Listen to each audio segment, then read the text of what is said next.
In this question, a bead of mass m, which can slide on a straight horizontal frictionless rod, is being pulled with the help of a light inextensible thread of length L in such a manner that the end P of the thread, so this is the end of the thread, which is being pulled moves with a constant speed v naught, always directed along the thread. तो इस point की जो velocity है, this velocity is always along this thread and this is always equal to v naught. So speed is constant. Find an expression for the tensile force. We have to find the tension in the string at an instant when the thread makes an angle theta with this rod like this. Okay, so let us see how to do this. तो इसमें मैंने यहाँ पे rod का एक तो free body diagram, इस बीड का फ्री बॉडी डायग्राम बनाया, ठीक है. और ये bead obviously along this rod move कर रही होगी with some velocity v at this particular instant. तो मैं ऐसा करता हूँ कि अभी यहाँ पे कंस्टेंट इक्वेशन लिख देता हूँ. तो कंस्टेंट इक्वेशन इज की velocity of Beed along the length of this string and velocity, इसकी वेलोसिटी तो अलॉन्ग द स्ट्रिंग है यहाँ पे. तो इसका कंपोनेंट अगर करते हैं तो this component is simply equal to v cos theta. तो ये v cos थीटा होगा and this is equal to v naught, ठीक है. तो इसके वेलोसिटी के जैसे दो कंपोनेंट हो सकते हैं यहाँ पे. One is v cos theta जो कि v naught के इक्वल है, और वेलोसिटी का एक कंपोनेंट आएगा जो कि इस डायरेक्शन में होगा, ठीक है. तो this are the components of velocities. तो ये वेलोसिटी कंपोनेंट हो जाएगा v sin थीटा. तो v cos theta is equal to v naught. और ये जो v sin थीटा है, अगर मैं p के रिस्पेक्ट में अगर मैं इस बीड को देखूँगा तो फिर ये जो बीड है वो बीड सिर्फ इस वेलोसिटी से चल रही है, ठीक है. ये दोनों वेलोसिटीज कैंसिल हो जाएंगे, there is no relative motion. तो इस लेंथ के अलॉन्ग रिलेटिव मोशन नहीं होना चाहिए क्योंकि दिस लेंथ इज कांस्टेंट. तो velocity of bead with respect to point P, this is simply v sin theta, और v की जगह पे we can write v naught by cos theta into sine theta. तो this is simply v naught tan theta हो गया, ठीक है. अगर डायनेमिक्स को देखें इसके फोर्सेस को, तो ऑब्वियस है कि इस बीड पे वर्टिकल डायरेक्शन में कोई भी नेट फोर्स नहीं आना चाहिए. तो टेंशन, mg, नॉर्मल, इन सभी के जो वर्टिकल कंपोनेंट्स हैं, वर्टिकल में नेट फोर्स जीरो हो जाएगा इस पर. तो there is no vertical force.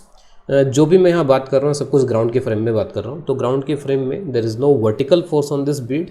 जो भी नेट फोर्स होगा इस बीड पे वो सिर्फ हॉरिजॉन्टल डायरेक्शन में होगा, और हॉरिजॉन्टल में टेंशन का जो कंपोनेंट आ रहा है वही नेट फोर्स क्रिएट कर रहा है, ठीक है.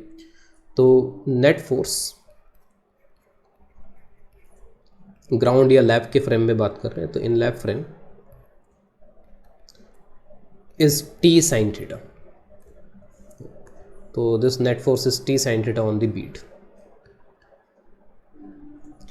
तो बीड पे जो नेट फोर्स है वो t sin थीटा है, और मुझे यहाँ पे इसमें ये टेंशन कैलकुलेट करनी है.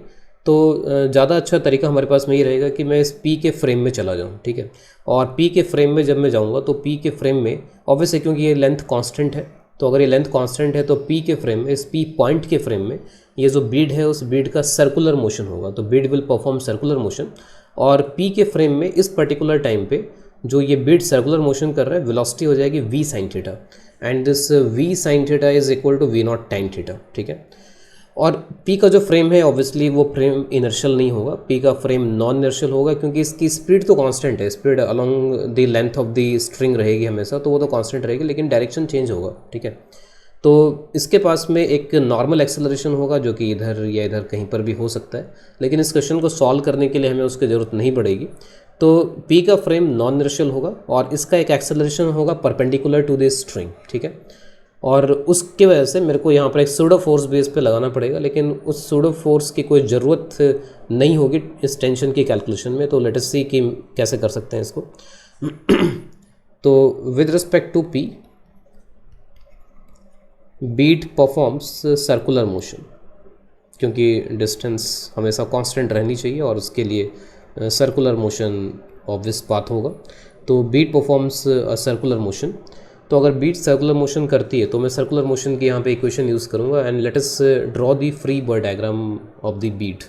तो suppose this is the bead, और suppose this is the string direction, ये स्ट्रिंग का डायरेक्शन हो गया, और P is now fixed with respect to P, यहाँ पर वी आर टॉकिंग अबाउट.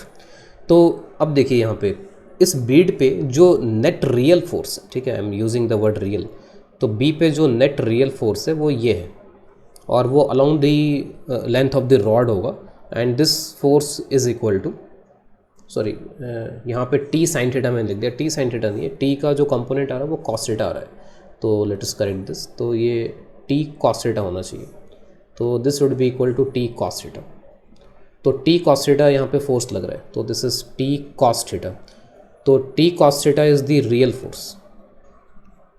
और कोई सूडो फोर्स अगर आता भी है तो that will be perpendicular to this string, क्योंकि इसका जो भी एक्सेलरेशन है परपेंडिकुलर टू दिस स्ट्रिंग होगा, नॉर्मल एक्सेलरेशन, तो कोई सूडो फोर्स आएगा तो इस डायरेक्शन में आएगा।